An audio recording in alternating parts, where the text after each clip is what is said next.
Bonjour YouTube. Alors, dans cette vidéo, qu'est-ce qu'on va faire? On va faire un petit script pour créer des scripts. Voilà, ça va permettre d'automatiser la création de scripts avec l'entête en haut, c'est-à-dire le shebang. Donc le shebang, je rappelle,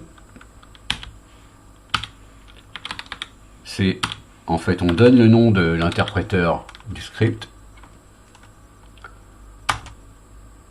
Donc ici, je vais lui mettre une coloration syntaxique pour le shell script. D'accord. Alors, on met un shebang. Et puis, ensuite, on va automatiser aussi le fait qu'il sera exécutable. Et puis, le fait qu'on pourra l'ouvrir dans notre éditeur. Une fois qu'on le crée ou une fois qu'on le sélectionne. Parce que tout ça, notre script va piper une commande dans des menus qui va nous permettre de sélectionner ou de créer un script. Dans notre dossier, local /bin. Voilà. Donc c'est là que j'ai déterminé où seraient mes scripts et ils feraient partie de mon environnement, donc je pourrais les lancer de n'importe quel endroit, enfin comme j'avais dit dans une précédente vidéo. Donc, alors, d'abord on va vérifier si notre dossier existe, si nos dossiers de script existent.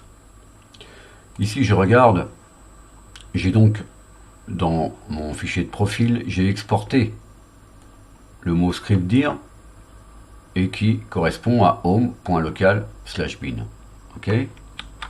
Donc en fait ici je fais un premier test pour savoir si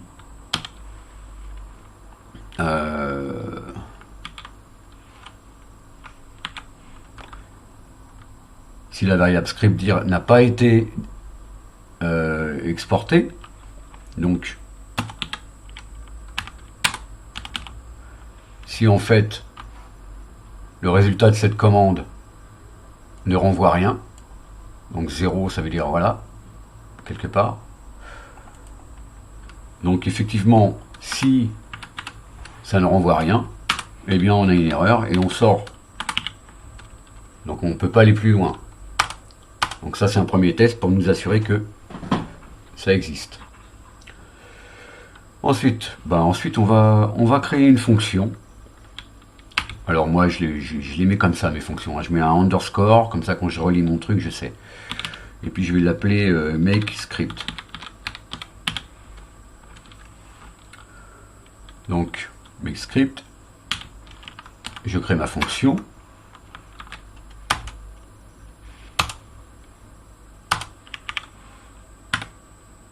Et dans cette fonction, eh bien,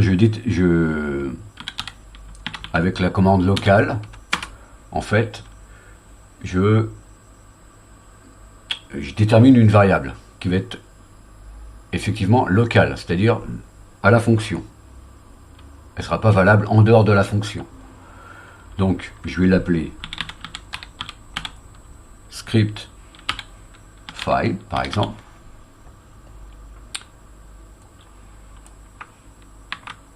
Voilà. Et ensuite, script file, eh bien, ça sera égal à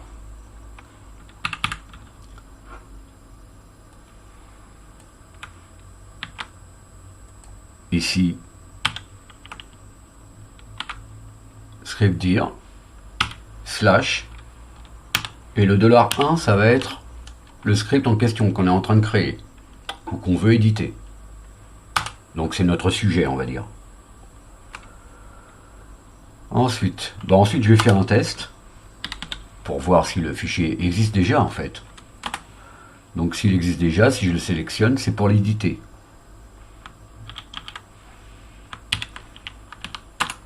Donc je vérifie avec F. Alors, en fait, si script file existe, donc les script file ici,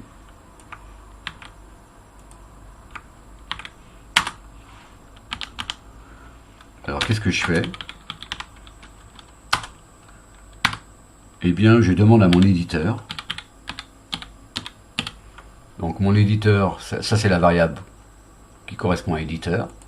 Donc éditeur, je l'ai exporté déjà. Donc je suis bon là. D'accord? C'est Genie, c'est-à-dire cet éditeur de texte. Donc éditeur. Et puis éditeur, qu'est-ce qu'il fait? Bah il va éditer script file. D'accord? Et j'ai mis un petit et à la fin pour que tout ça tourne correctement. Ensuite, else, donc ça veut dire autrement. Donc autrement, si le fichier n'existe pas, on va envoyer avec echo, on va envoyer le shebang dans le fichier. Comme ça, il sera déjà prêt. D'accord? Je l'envoie vers script file. Voilà. Ensuite, je le rends exécutable avec change mode plus x, x qui correspond à exécutable. Donc toujours pareil, script file. Et ensuite, la même chose qu'ici.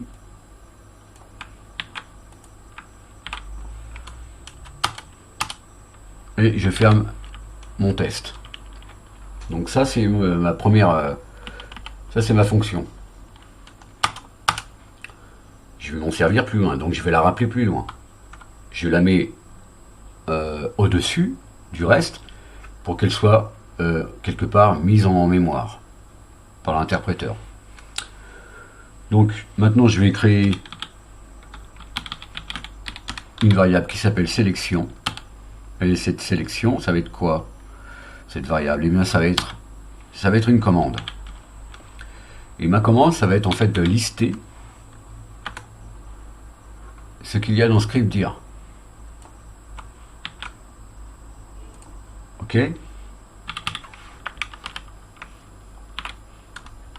Et puis le résultat de cette commande, je vais le renvoyer vers des menus. Donc j'ai fait un pipe. Des menus. Donc des menus, je rappelle, c'est le menu qui apparaît en haut.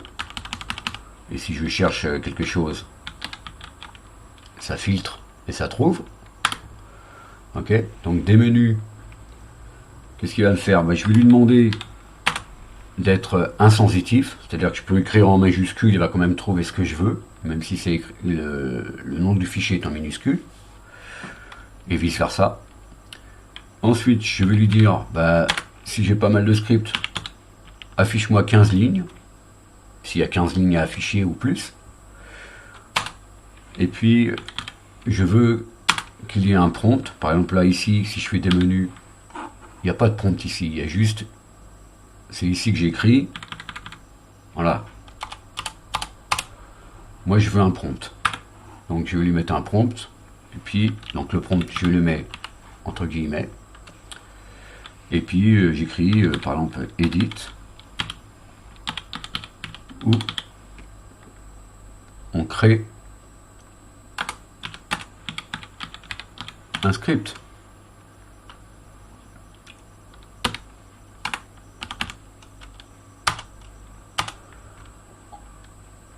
Ensuite, on vérifie si on sélectionne quelque chose maintenant dans notre des menus.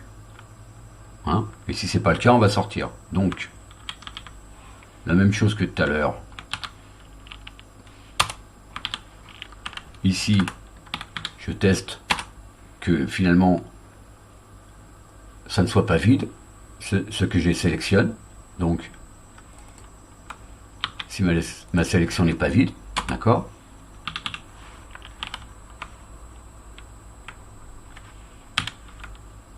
Voilà.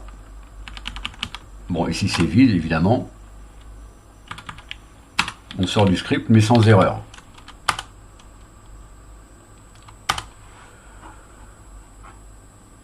Maintenant, je vais rappeler ma fonction. Donc, je la ramène ici. Make script, ça va s'exécuter. Et avec quel argument? Avec sélection.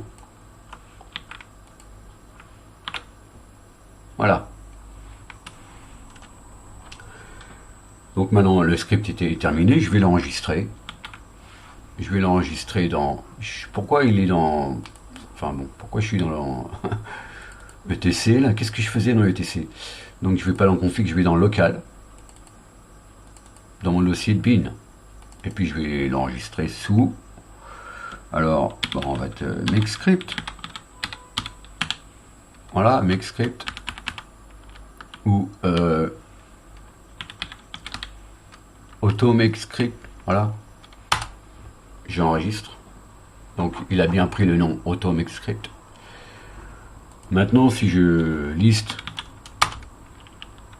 je vois mon fichier ici, mais il n'y a pas de X là. Donc je vais le rajouter. Je fais la même chose que dans mon script. Je change le mode. J'ajoute exécution. Et ici, automexscript.sh. Maintenant ça a changé de couleur et j'ai une étoile là. Ça veut dire que c'est exécutable. Ok, maintenant, bah, je vais l'exécuter tout de suite. Hein, juste pour le tester comme ça. Donc là, auto, il me propose automake. Non.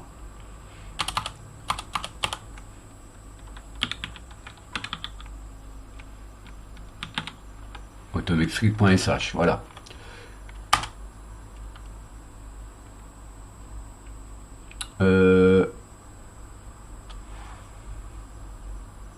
D'accord, j'ai fait une bêtise dans mon script, c'est pas grave, j'ai oublié de mettre le signe $, ici.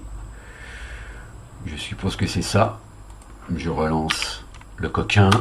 Voilà. Donc maintenant, automexscript apparaît. D'accord?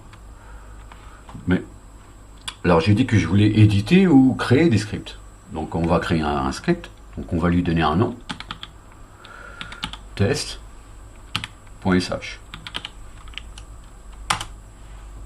Et donc, mon éditeur a bien ouvert le test.sh. Le shebang est bien mis en tête. Et si je liste, mon nouveau script est bien exécutable.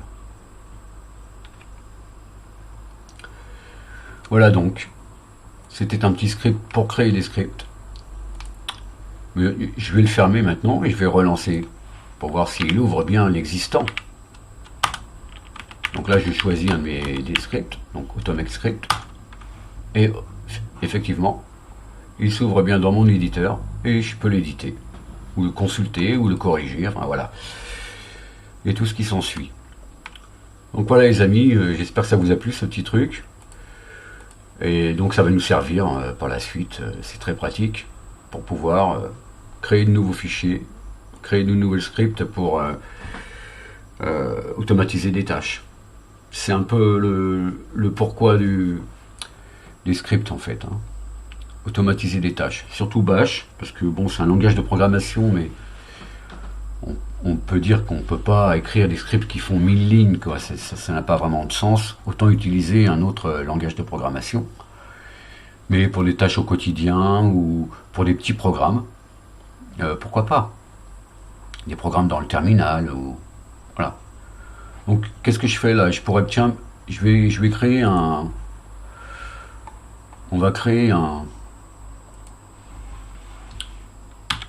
comment dire? Un raccourci clavier. Et puis là je vais lui mettre... qu'est-ce que je vais lui mettre comme raccourci clavier? Bon, on va lui mettre...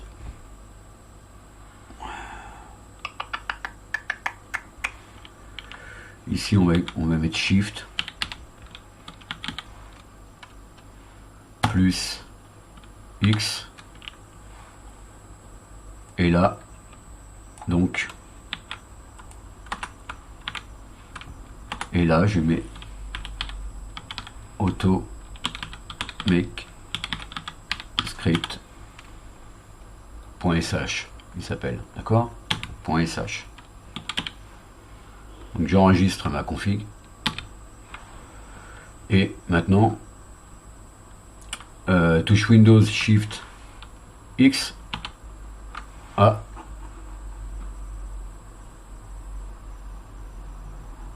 Could not be run successfully. Pourquoi donc?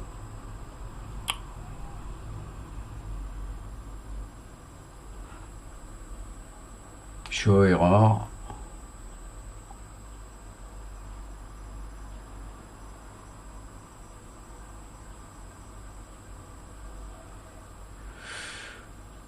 Pourquoi donc? Pourquoi donc? Je ne sais pas.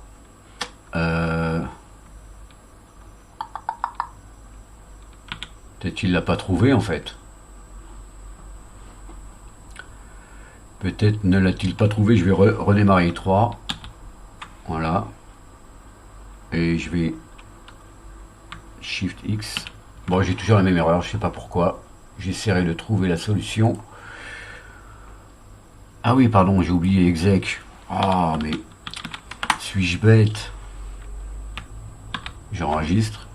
Donc, Windows Shift X. Voilà, j'ai mon démenu. Tout fonctionne. Bon, désolé pour le petit couac à la fin, mais c'est comme ça. Moi, je fais souvent des petits couacs. Couac. Donc, les amis, je vous dis à bientôt. J'espère que ça vous a plu. Et puis, à la prochaine.